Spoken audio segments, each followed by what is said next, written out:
শীত মানেই মোমো, আর শীতের সময় মোমো খেতে একটু বেশি ভালো লাগে। আর এমন সহজ একটা রেসিপি আজকে শেয়ার করব, যে কেউ দেখে বানিয়ে খেতে পারবেন। সাথে কিন্তু সসের রেসিপি থাকছে, চিলি অয়েলও থাকছে। আর এত সহজ, দেখেই বলবেন এটা তো কোনো ব্যাপারই না।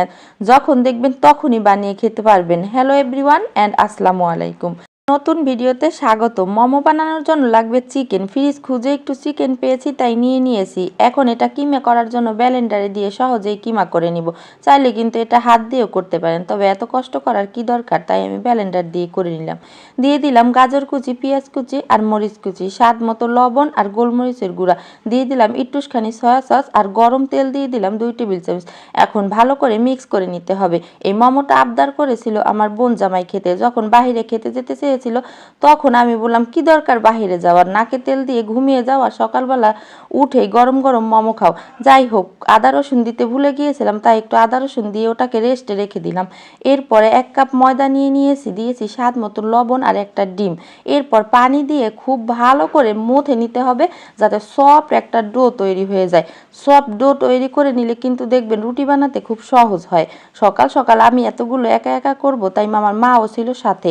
এবার তৈরি করে নিলাম চিলি অয়েল। চিলি অয়েলের জন্য চিলি ফ্লেক্স দিয়ে দিয়েছিলাম, আর দিয়ে দিয়েছিলাম শুকনো মরিচ, সাদা তিল আর গরম তেল দিয়ে দিলাম, একদম টকবক করা গরম তেল। ওহ, কি সুন্দর একটা কালার এসেছে।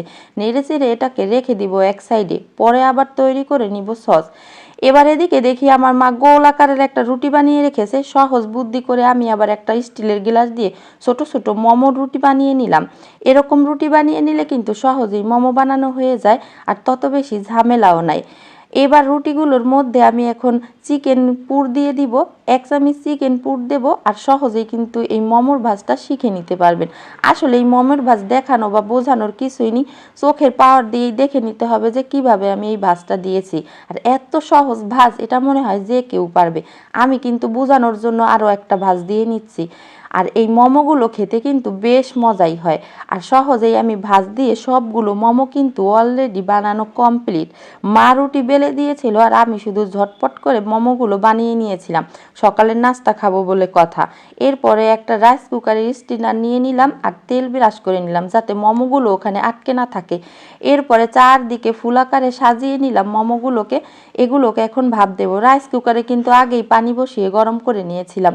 এবার শুধু ঢাকনা দিয়ে 4-5 মিনিট সিদ্ধ করে নিব। এখন বানিয়ে নিব মোমো খাওয়ার জন্য সস। দিয়ে দিলাম সয়া সস 2 টেবিল চামচ, সাথে দিয়ে দিলাম 2 মুঠা পরিমাণে ভিনেগার, হোয়াইট ভিনেগার। আর এখান থেকে স্বাদ মতো দিয়ে দিতে হবে চিলি অয়েল, যে যেমন ঝালটা পছন্দ করেন। তবে আমার কাছে হোয়াইট ভিনেগারটা দিয়ে এই সসটা খেতে কিন্তু দারুণ লাগে।